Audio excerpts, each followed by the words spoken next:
marka hore waxaan halkan hambalyo uga dirayaa dadkii soo qabanqaabiyey munaasabadan ee ka soo shaqeeyay halabuurkan iyo fikraddan aad ayaad u mahadsantihiin waxaan kaloo u hambalyeynayaa dhallinyarada qiimaha badan ee meeshaan isugu timid si ay maanta dareenkooda u muujiyaan oo aragtidooda ay u muujiyaan si ay uga qayb qaataan go'aaminta mustaqbalkooda oo ay codkooda u muujiyaan bannaankana ay u yimaadaan aad iyo aad baan ugu hambalyeynayaa si gaara waxaan u bogaadinayaa wasiir jaamac oo tusaale wanaagsan noqday oo na xujeeyey xubnaheenna golaha wasiirrada waxaan rajaynayaa insha allahu tacaala in hoolkan uu ka bilaaban doono tartan ku saabsan in nin kasta uu shacbiyadiisa la yimaado xildhibaanada reer koonfur galbeed iyo wasiir jaamac meeshaana xisaab badan oo siyaasadeed baa ka dhalan doonta ayaan rajaynayaa insha allahu tacaala intaas ka sokow waqtiga oo yar awgeed waxaan rabaa halkan inaan laba fariimood uun ka diro midda koowaad waxay tahay runtii dalkeenna waad ogtihiin dhibaato waqti dheer ah ayuu ku jiraa inaan ka baxno ayaan la halgamaynaa ka bixiddaas caqabado iyo isbaarooyin midabyo iyo nuucyo kala duwan leh ayaa ku horgudban oo maalinba aan midka gudbayno waxaan rabaa marka dadka halkan joogay dhallinyarada ah inaan si gaara ula hadlo inaan idhaahdo dhallinyaroy idaacadaha waad dhegaysataan telefishinada waad daawataan waad aragtaan siyaasiyiinta soomaaliyeed oo ishaysta oo wax isku haysta laakiin su'aashaan rabo inaan hordhigo dhallinyarada soomaaliyeed waxay tahay ma isweydiiseen maxaa la isku haystaa waxa la isku haystaahi waa maxay waa inay dhallinyarada soomaaliyeed isweydiiso maalinba meel bay joogtay maalinba waxbaa la isku hayay maanta waxa la isku hayaahi waa laba doodood labadaas doodoodna waxay ku saabsan yihiin oo ay salka ku hayaan awoodda dalka iyo go'aanka gaarista cidda dadka soomaaliyeed mustaqbalkooda ay u dhiibanayaan labadaas doodood mid waa midda halkan ku taalla waxay leedahay awoodda ha loo celiyo dadka soomaaliyeed ee halkaas fadhiya mustaqbalkooda qofka ay amnigooda iyo sharafkooda iyo caafimaadkooda iyo waxbarashadooda ku aaminayaan iyagu go'aan ha ka gaareen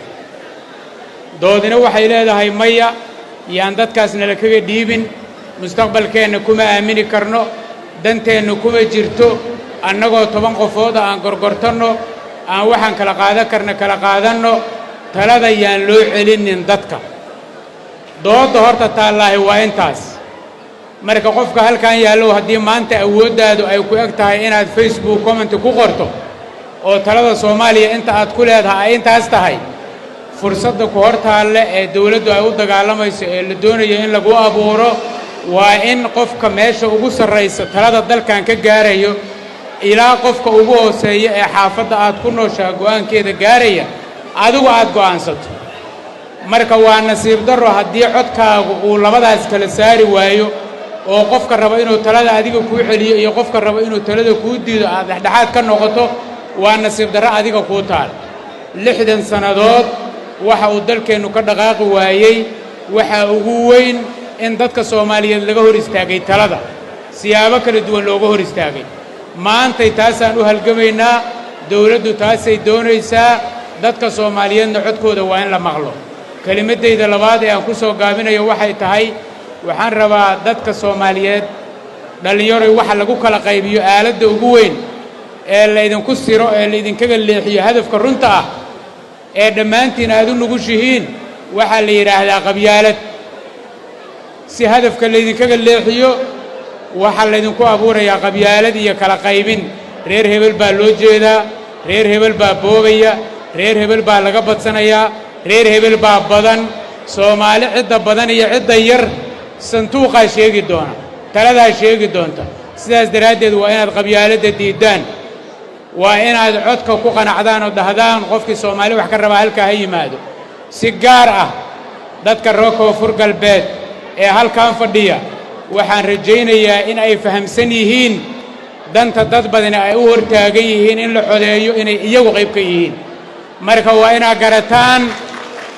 meesha la iska haya inaad garataan waaye xabsiga 60 sano laydinku xiray waxaa uga bixi kartaan codkiina inaad bannaanka la timaadaan ninkii taas idiin diido ninka intaas diidan wuxuu ku jiraa shirkadii